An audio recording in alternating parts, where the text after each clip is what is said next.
2024 के लिए बात करें आर के लिए तो एग्जाम पैटर्न सबको पता है कि जीएस में 140 सवाल आते हैं। जीएस में 140 सवाल आते हैं और हिंदी में 60 सवाल आते हैं। ठीक है, तो जीएस में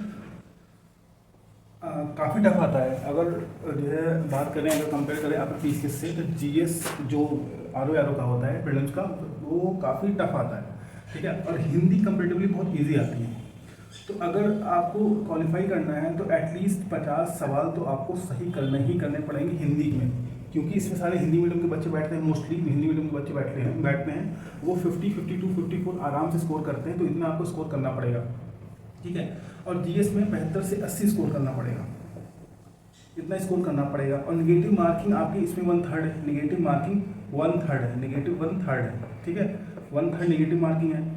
तो अब इसको अगर सेफ स्कोर की बात की जाए, सेफ स्कोर की अगर बात की जाए तो आपका 125 से 30 सेफ स्कोर होगा। किसके लिए? जनरल, ईडब्ल्यूएस और ओबीसी के लिए। ईडब्ल्यूएस ओबीसी देखा जा रहा है कि कंपेरेटिवली जनरल से ज़्यादा ही जाता है आजकल। ठीक है, तो आपको 125 से 30 लेके चलना पड़ेगा, ये आपका सेफ स्कोर होगा। और SC/ST फीमेल के लिए 110 सेफ स्कोर होगा। तो आपको इस तरह से तैयारी करनी है। जीएस में क्या क्या टॉपिक्स हैं और उसको कहाँ से तैयारी करनी होगी, और हिंदी में क्या क्या टॉपिक है उसकी कहाँ से तैयारी करनी होगी, वो हम आगे बात करेंगे। तो अगर जो है जीएस में देखा जाए क्या क्या टॉपिक्स हैं और कहाँ से सवाल आते हैं, ठीक है, तो सबसे ज़्यादा जो मेजर टॉपिक है, अगर सब टॉपिक की बात करेंगे तो एक ही साइंस के अंदर कहाँ से आता है या बायो के अंदर कहाँ से आता है, तो वो आपको प्रीवियस ईयर पेपर के एनालिसिस के बेसिस पे ही मिलेगा। प्रीवियस ईयर पेपर को एनालिसिस करेंगे तो समझ में आएगा। बायो में जैसे विटामिन से सवाल ज़्यादा आते हैं, या केमिस्ट्री में आपको केमिकल फार्मूला से ज़्यादा सवाल आते हैं, तो इस तरह फिजिक्स में आपको यूनिट से सवाल ज़्यादा आते हैं। तो ये आपको एनालिसिस करोगे तभी मिलेगा। अगर कोई बोलेगा तो मैं एनालिसिस भी कर दूँगा। ठीक है, तो साइंस है, तो पहला जीएस में पोर्शन है साइंस का। साइंस में 20 सवाल आएंगे, कम से कम 20 सवाल आएंगे। 20 से प्लस भी हो सकता है और कम भी हो सकता है। हिस्ट्री से सबसे ज़्यादा अगर साइंस को आपको पढ़ना है तो सबसे ज़्यादा प्रायोरिटी होनी चाहिए, प्राथमिकता आप बायो में दें, फिर केमिस्ट्री, देन फिजिक्स। बायो से सबसे ज़्यादा सवाल आते हैं, तो ये आपको ध्यान देना है कि बायो सबसे ज़्यादा अच्छे से प्रिपेयर होना चाहिए। हिस्ट्री में आपको सबसे ज़्यादा सवाल आते हैं मॉडर्न से, सबसे ज़्यादा सवाल मॉडर्न से आते हैं। देन एंशिएंट से, देन मिडावल्स, मतलब आधुनिक भारत से सबसे ज़्यादा सवाल आधुनिक भारत, देन प्राचीन इतिहास, उसके बाद मध्यकालीन इतिहास। 15 से 20 सवाल आते हैं यहाँ से। और मॉडर्न से अक्सर 10 से 12 सवाल सिर्फ मॉडर्न से रहते हैं। ठीक है, अब पॉलिटी है। ठीक है, पॉलिटी में 15 सवाल आते हैं, 15 सवाल पॉलिटी से आते हैं। और ज्योग्राफी से आपके 18 सवाल आते हैं। ज्योग्राफी में ध्यान देना कि मैथ भी इंक्लूडेड है। मैथ से सवाल 3 से 4 सवाल हर साल मैथ से सवाल आते हैं। ठीक है, ज्योग्राफी से आपको 18 सवाल, लगभग 18 से प्लस सवाल मिलेंगे। 15 से 18 सवाल भी हो सकता है। इन्वायरमेंट बहुत लोग निगलेक्ट कर देते हैं, लेकिन इन्वायरमेंट से अच्छे खासे सवाल आते हैं। मतलब 8-10 सवाल आ जाते हैं अक्सर। और इन्वायरमेंट के सवाल बहुत ईजी होते हैं। तो इसको कहाँ से पढ़ना है ये भी हम आगे बताएंगे। रीजनिंग जो है, रीजनिंग और बेसिक मैथ के सवाल आते हैं, 10 से 15 सवाल आते हैं। एकदम बेसिक होता है। अगर आप प्रीवियस ईयर पेपर ही करके जाएंगे रीजनिंग और मैथ के लिए आगे तब भी हो जाएगा। ठीक है, इसके लिए बहुत ज़्यादा पढ़ने की जरूरत नहीं है। और कहाँ से पढ़ना है, कौन सा यूट्यूब चैनल फॉलो करना है, इन सब टॉपिक्स के लिए वो भी हम आगे बताएंगे। सोर्स भी बताएंगे, सब बताएंगे। यूपी स्पेशल, ठीक है, 5 सवाल आता है। और यूपी स्पेशल जो है प्री में कम आता है, 4 ही 5 सवाल आएगा, लेकिन मेंस में कम से कम 10 सवाल आ जाते हैं। 10 से 12 सवाल भी हो सकते हैं। करंट अफेयर बहुत बड़ा इंपॉर्टेंट टॉपिक है और इसमें लगभग 30 से 35 सवाल आते हैं। करंट अफेयर बहुत ज़्यादा इंपॉर्टेंट टॉपिक है, 30 से 10 सवाल आते हैं। करंट अफेयर के लिए एक अलग से वीडियो बनाएंगे कि इसमें कहाँ से आप करें, कौन सा रिसोर्स होना चाहिए ताकि आपका मैक्सिमम सवाल सही हो जाए। उसमें 25 से प्लस जो सही कर देता है उसका तो कंफर्म है होना। ठीक है, उसके बाद सेंसस जो आपका जनगणना वाला पोर्शन है। और अर्बनाइजेशन भी एक टॉपिक, लेकिन ये मीन्स में ज़्यादा आता है। आप देखना मीन्स में ज़्यादा सवाल आते हैं अर्बनाइजेशन के, और ये सब टॉपिक लोग छोड़ देते हैं। ठीक है, तो सेंसस और अर्बनाइजेशन से लगभग 5 सवाल आपको मिलेंगे। 5 सवाल मिनिमम मिलना ही मिलना है, तो ये लोग छोड़ के जाते हैं, ये करना ही करना है। फिर आर्थिकी और इकोनॉमिक्स। आर्थिकी एक बुक है, दृष्टि की आर्थिकी एक बुक है जो आपको पढ़ना है डेटा के लिए। किस तरह के डेटा? जैसे एग्रीकल्चर डेटा। ठीक है, इसमें सेंसस वाला भी डेटा होता है बेसिकली, वो वाला भी मिल जाएगा आपको। जैसे आपको जितना भी इकोनॉमिक सर्वे का डेटा है वो मिल जाएगा, आपको बजट मिल जाएगा। ठीक है, इसमें दोनों यूपी का बजट और नेशनल बजट दोनों, राष्ट्रीय बजट दोनों मिलेगा।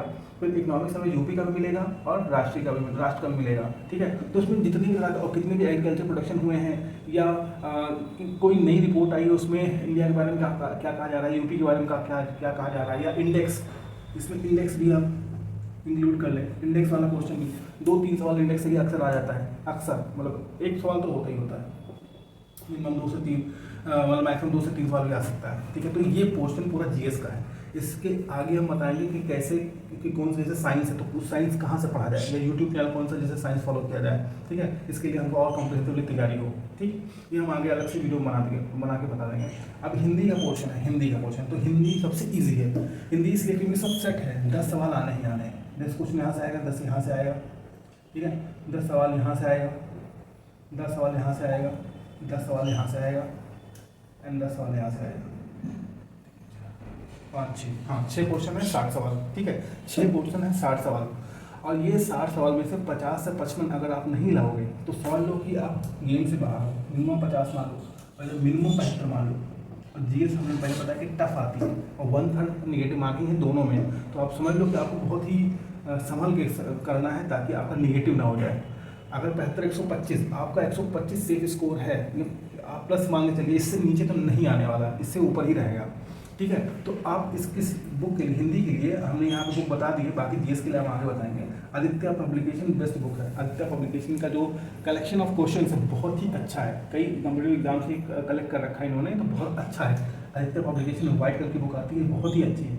और एक चीज़ ये है कि आप एक ही बुक पढ़िए और बार बार पढ़िए, इतनी बार रिपीट करिए ताकि वो रट जाए, क्योंकि सवाल यहीं से बनता है, सवाल यहीं से बनता है। और कुछ अपवाद सवाल ऐसे आएंगे 3 से 4 सवाल जो किसी को नहीं आएगा, वो आपको छोड़ के आना है। विद्वान नहीं बनना है, वो छोड़ के आना, आपको एक्सेप्ट करना है कि हमको वो चीज़ नहीं आ रही है।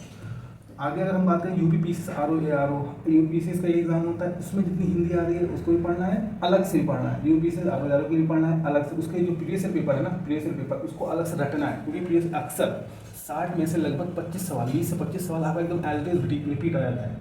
अगर उसमें गलती किया तो आप कॉम्पिटिशन से बाहर है। तो यूपीपीसीएस और प्लस यूपीपीसीएस आरओ के जो पेपर हो चुके हैं उसको अलग से हिंदी के लिए अलग से रटना है, एकदम टिप्स पे होना चाहिए वो सब चीज़ें।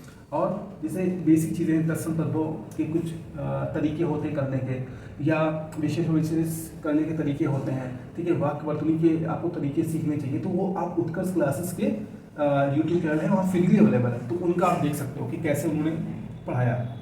इससे बेटर अगर कोई सोर्स है आपके पास तो आप नीचे कमेंट भी कर सकते हैं। और उसके बाद दिग्विजय सर का एक जीएस करके, दिग्विजय सर जीएस करके इनका एक चैनल है, उस पर आरओ हिंदी के लिए फ्री प्रैक्टिस अवेलेबल है, फ्री प्रैक्टिस करवा रहे हैं, वो एक्सप्लेन भी करते हैं सब कुछ, ठीक है। तो आप यहाँ से उनके लिए देख सकते हैं, उनका चैनल देख सकते हैं, अच्छा है, ठीक है।